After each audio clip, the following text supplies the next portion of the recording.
Menikah tanpa didasari cinta tentu bukan hal mudah, namun pengalaman tersebut pernah dialami oleh pasangan ini.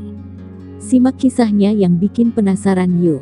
Kisah pernikahan tanpa cinta ini ditulis oleh Vina Melania. Kisah ini berdasarkan pengalaman pribadi kisah nyata. Vina mengatakan ia menikah di usia 30 tahun karena tuntutan ibunya untuk segera melepas masa lajang. Padahal, dia tidak ingin menikah karena sudah bahagia dengan kesendiriannya. Ia pun mengaku tak pernah pacaran dan merasakan cinta. Saya cewek yang cuek dengan urusan ribet termasuk jodoh malah gak terlalu peduli, toh saya udah punya penghasilan tetap dan happy, tulisnya. Singkat cerita, ia dijodohkan dengan anak dari teman ibunya. Seorang pria berusia 33 tahun yang menurutnya biasa saja. Awalnya, ia menolak namun karena iba dengan sang ibu yang terus mendoakannya agar mendapatkan jodoh. Ia pun bersedia dikenalkan dengan pria tersebut.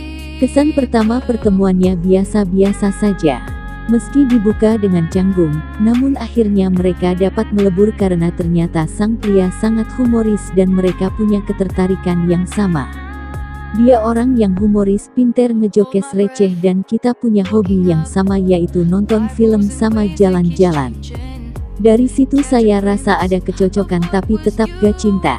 Yang mengagetkan, ternyata sang pria juga ada di posisi sama dengannya. Mau menerima perjodohan karena tuntutan orang tua untuk segera menikah. Akhirnya, mereka sepakat untuk saling mengenal lebih dan bertukar kontak. Mendengar kabar tersebut, orang tua sang wanita merasa bahagia karena berarti ada harapan agar anaknya segera menikah. Setelah 6 bulan saling kenal, mereka akhirnya memutuskan benar-benar menikah, namun dengan syarat tetap menjalani hidup normal layaknya suami istri, tidur satu ranjang tapi tanpa hubungan seks. Sang pria pun setuju dengan syarat tersebut. Saya bilang sama dia saya mau nikah sama dia tapi bukan karena cinta tapi gak enak aja sama ibu. Dan parahnya dia juga mau nikah sama saya karena gak enak sama ibunya. Haduh, cocok banget udah. Mereka akhirnya menggelar resepsi pernikahan yang sederhana. Meskipun pura-pura, mereka merasa bahagia karena melihat orang tua mereka bahagia. Hajatan selesai dan waktunya malam pertama. Saya mau ingetin lagi sama dia kalau gak ada seks di pernikahan kita, dia malah pules duluan. Mereka menjalani kehidupan rumah tangga pada umumnya, mengambil kredit rumah, pulang kerja bareng, dan hal lainnya. Bahkan sang wanita pernah menanyakan kalau sang suami selingkuh dia tidak akan peduli.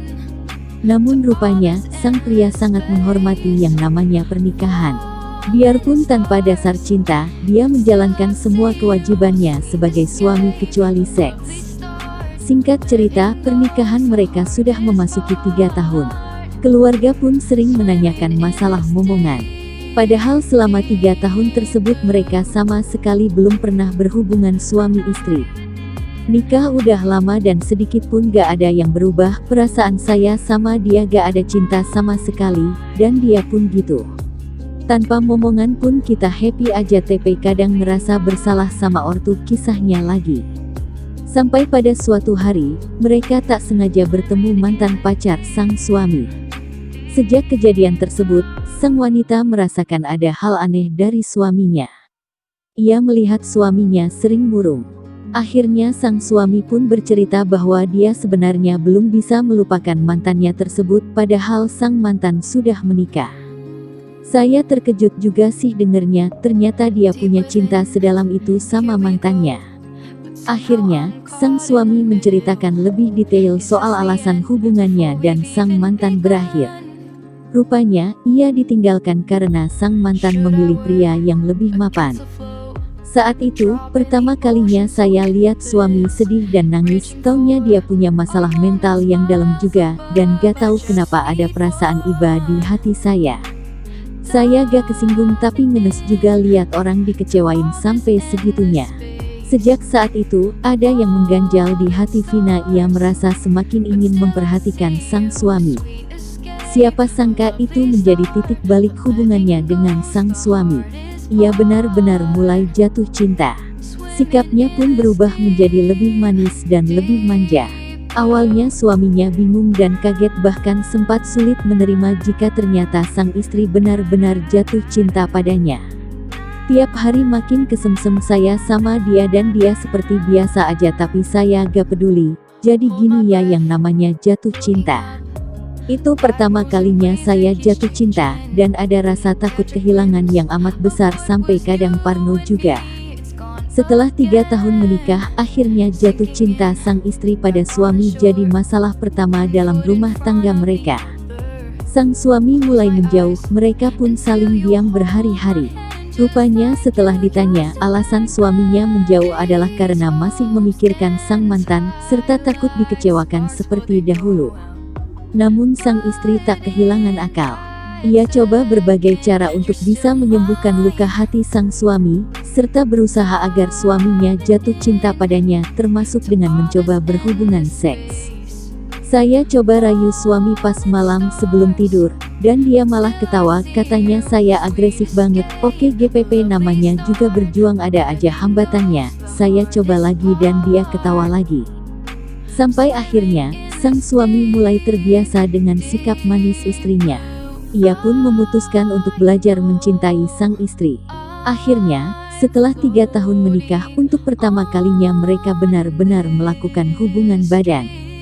Kami jadi sering intens berdua di kamar dan saya ngambil cuti buat bulan madu, padahal di rumah doang lagi bereproduksi. 2 bulan kemudian akhirnya ia hamil. Suami dan keluarga mereka sangat bahagia mendengarnya. 9 bulan kemudian anak mereka pun lahir kembar, 1 perempuan dan 1 laki-laki. Pasangan ini pun kita menjalani rumah tangga dengan penuh cinta. Yah gitu cerita nikah saya yang tadinya tanpa cinta. Kini saya benar-benar sayang sama suami saya dan begitu pun sebaliknya. Jika di antara kalian ada yang memiliki nasib yang sama yaitu dijodohkan, gak ada salahnya untuk dicoba. Cerita kisah nyata Deka Film. Terima kasih.